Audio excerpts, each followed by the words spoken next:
Docks Marine opens 7 days a week from 8 to 5. Sales, rental, service, all in one place. It's at Docks Marine, 5803 Eichard Ridge Road.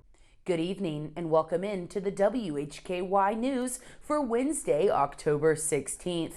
I'm Arianna Mack, filling in for Ralph Mangum. The WHKY News is on over-the-air TV every weekday on Channel 14.2. We are also on Compass Cable in Morganton, Sky Best in West Jefferson, Vibrant in Salisbury, Comporium in Rock Hill, and TDS in parts of Iredell and Mecklenburg counties.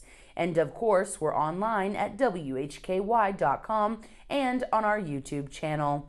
In today's top stories, Governor Roy Cooper, FEMA, Federal Emergency Management Agency, and many state officials shared an update on Hurricane Helene in Raleigh earlier Tuesday. We have heard from Governor Roy Cooper and Will Ray with Emergency Management, and now we have Federal Emergency Management Agency Administrator Deanna Criswell.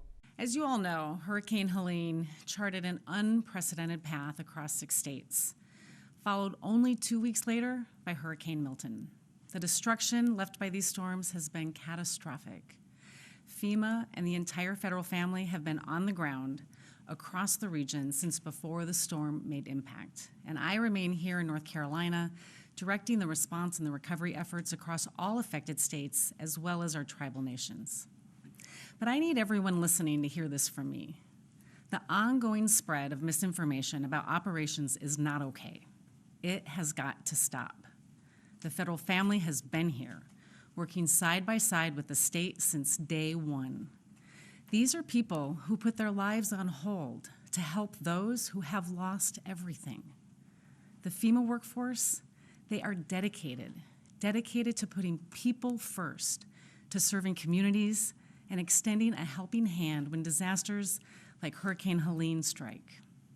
And frankly, it's heartbreaking to see words or acts of hatred toward anyone, let alone federal responders who are here to help people in this critical time. So let me be clear, I take these threats seriously, and the safety of these responders is and will remain a priority for me and my team. Also alongside the governor and FEMA administrator was Transportation Secretary Joey Hopkins. DOT staff from all across the state, crews from both Kentucky and Florida, the North Carolina National Guard, the U.S. Army, and our contractors continue to work hard to restore access to impacted sites in the mountains. We have now opened over 670 roads since before the storm, including more than 100 roads since last Friday. As of this morning, we still have approximately 580 roads closed, and we're happy to see this number go down as crews continue with their efforts. We have identified more than 7,000 damaged sites. This includes over 650 bridge sites and almost 700 culvert sites. And we still expect at least 100 bridges to require full replacement. Damage estimates to repair our transportation infrastructure total several $1 billion. And an area of major interest, of course, is I-40 in the Pigeon River Gorge. We have awarded an $8 million contract, which was below our engineer's estimate of $10 million, to Wright Brothers Construction to stabilize the westbound lanes of I-40.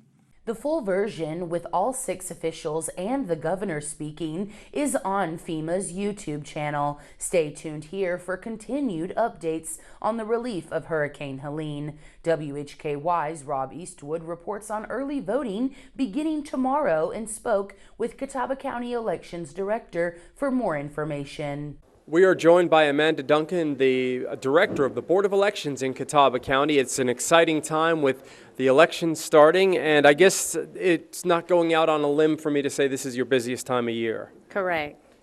Early voting starts. It'll run from the 17th until November 2nd.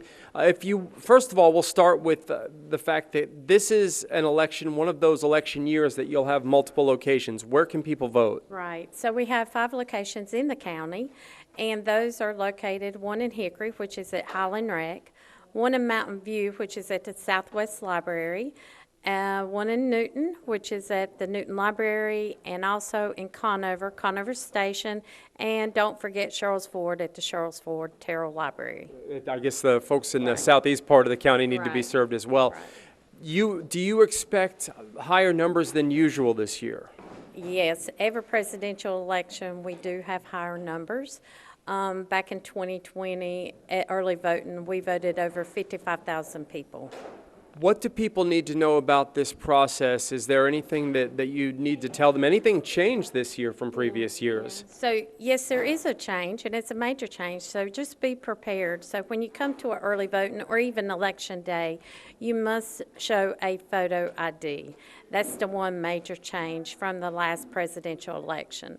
So if one doesn't have a photo ID, they can get one free from our county or even at any early voting locations as long as they are registered voter in Catawba County.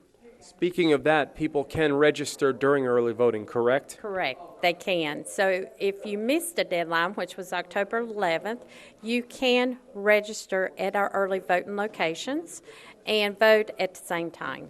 Also, there's something different this year in the aftermath of Hurricane Helene. Catawba County is one of the 25 counties, including the other counties surrounding us, Burke, Caldwell, and Alexander, that are part of the disaster declaration from the federal government. How does that affect voting? Okay, in Catawba County here, what affected us is one can request an absentee ballot by mail at our office, and we will actually hand the ballot to them, to that person, instead of mailing it.